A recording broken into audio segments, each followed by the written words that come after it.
మోకాల నొప్పులకు ఎటువంటి సర్జరీ లేకుండా ఎపియాన్ పెయిన్ క్లినిక్ అందిస్తున్న అత్యాధునిక చికిత్స. ప్రేక్షకులకు నమస్కారం. నేను doctor Ravishankar Irukulapati, senior endocrinologist, Apollo hospitals, Jubilee hills, Hyderabad. ఈ పర్టికులర్ ఎపిసోడ్లో న్యూ ఇంగ్లీష్ ఇయర్లో, అంటే ఇప్పుడు జరుగుతున్నటువంటి 2025లో మనం ఎలాంటి హెల్త్ టిప్స్ పాటిస్తే మన ఆరోగ్యాన్ని కాపాడుకోవచ్చు అనేటువంటి విషయం గురించి చర్చించబోతున్నాను. ముందుగా మనం మనసుని ప్రశాంతంగా ఉంచుకుంటూ నేర్చుకుందాం. స్ట్రెస్కి వీరినంతగా దూరంగా ఉందాం.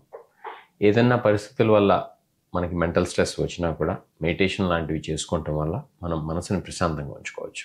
ఇది మొట్టమొదటి సూత్రం. రెండో విషయానికి వచ్చినట్లయితే ఫిజికల్ యాక్టివిటీ. కనీసం రోజుకి 45 నిమిషాల నుంచి గంట దాకా వ్యాయామం చేద్దాం. ఎలా చేయాలి, ఏం చేయాలి అని కనుక అడిగినట్లయితే కనీసం బ్రిస్క్ వాకింగ్ అయితే చేయాలి.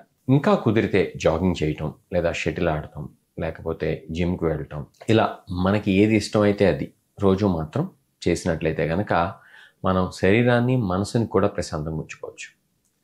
మూడో విషయం, రోజు క్రమశిక్షణ ప్రకారం నిద్రపోవటం అనేది చాలా అవసరం. అదేంటండి, నిద్రకి ఇంత ప్రాముఖ్యత ఎందుకు ఉంది అని కనుక అడిగినట్లయితే, నిద్ర కనుక సరిగ్గా లేనట్లయితే మనసు, శరీరం కూడా ప్రశాంతంగా ఉండవు. దీంతో పాటు రకరకాలైనటువంటి జబ్బులు కూడా వచ్చేటువంటి అవకాశం ఉంది. బ్లడ్ ప్రెషర్, ఊబకాయం, షుగర్ వ్యాధి, ఇలా ఎన్నో జబ్బులు సరైనటువంటి నిద్ర లేకపోవడం వల్ల వస్తాయి. కాబట్టి మనం సమయానికి నిద్రపోవడం అనేది చాలా అవసరం. అది కూడా కనీసం 7 గంటలు పడుకుంటాం అనేది అవసరం. కొంతమంది 6 నుంచి 8 గంటలు అని చెప్తూ ఉంటారు. మనం యావరేజ్ని చూసినట్లయితే కనుక 7 గంటలు అవుతుంది. కనుక ప్రశాంతంగా 10ంటికి పడుకొని పొద్దున 5:30కి లేకపోవటం అనేది కనుక అలవాటు చేసుకున్నట్లయితే మన ఆరోగ్యం చక్కగా ఉంటుంది. ఇంకొక సూత్రాన్ని కనుక మనం కనుక చూసినట్లయితే ఇది ఆహారానికి సంబంధించినటువంటి విషయం. ఏంటి, మనం జంక్ ఫుడ్కి వీలున్నంతగా దూరంగా ఉంటాం, ప్రాసెస్డ్ ఫుడ్స్కి దూరంగా ఉంటాం. కేవలం మనం తీసుకోవాల్సినటువంటి ఆరోగ్యకరమైనటువంటి ఆహార పదార్థాలు ఏవైతే ఉన్నాయో వాటినే తీసుకుంటాం. నూనెలు, ఉప్పు, షుగర్, ఇట్లాంటి వాటికి ఎంతగా దూరంగా ఉంటే అంత మంచిది. ఇట్లాంటి బేసిక్ నియమాలు కనుక పాటించినట్లయితే ఆహారానికి సంబంధించి మన ఆరోగ్యం చక్కగా ఉంటుంది. అలానే లైఫ్ స్టైల్ డిసీజెస్ ఏవైతే ఉన్నాయో, obesity, diabetes, cholesterol, heart attacks, brain strokes, ఇంకా చూసినట్లయితే కనుక కిడ్నీకి సంబంధించినటువంటి సమస్యలు, ఇవన్నీ దూరంగా ఉంచుకోవాలి అని అంటే మనం సరైనటువంటి ఆహారాన్ని తీసుకోవాలి. అది కూడా మితంగా తీసుకోవాలి. ఈ సంవత్సరం అయినా మనం ఈ విషయాన్ని గుర్తుంచుకుని మనం ఆచరిద్దాం. ఇంకా చెప్పుకున్నట్లయితే దురలవాట్ల కింద పరిగణించేటువంటి డ్రగ్స్కి ఎట్టి పరిస్థితుల్లో దూరంగా ఉండాలి. స్మోకింగ్, ఆల్కహాల్ విషయానికి వచ్చినట్లయితే అటువంటి అలవాట్లు ఉన్నట్లయితే మానేయాలి. స్మోకింగ్ వల్ల రానటువంటి జబ్బు లేనే లేదు. క్యాన్సర్ల దగ్గర నుంచి షుగర్ వ్యాధి దాకా అన్ని జబ్బులు కూడా స్మోకింగ్ వల్ల రావచ్చు. కాబట్టి స్మోకింగ్కి దూరంగా ఉందాం.